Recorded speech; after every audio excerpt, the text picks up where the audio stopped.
আপনাদেরকে আজকে স্বর্গের দেশে নিয়ে আসলাম। দেখছেন?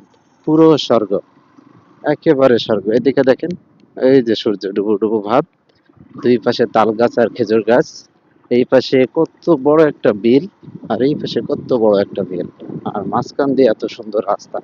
একেবারে পুরো স্বর্গ, পুরো স্বর্গ। এখানে আসলে আর যাইতে ইচ্ছা করবে না, এত সুন্দর একটা ঠান্ডা বাতাস। মানে এই মজাটা আপনি গ্রামে ছাড়া আর কোথাও পাবেন না। এটা একমাত্র গ্রামে পাওয়াই সম্ভব। দেখেন, এই বিকাল টাইমে সবাই এখানে বেড়াইতে আসছে বাইক নিয়ে।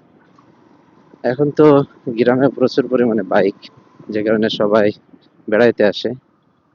সুন্দর, অসাধারণ সুন্দর।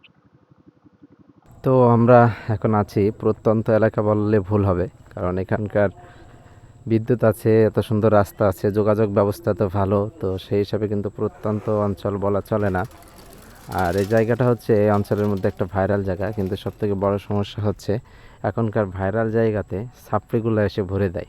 তো এখানে হুইলি মারা হচ্ছে, হ্যান ত্যান হাবিজাবি হয়, নানান রকম উল্টাপাল্টা কথাবার্তা।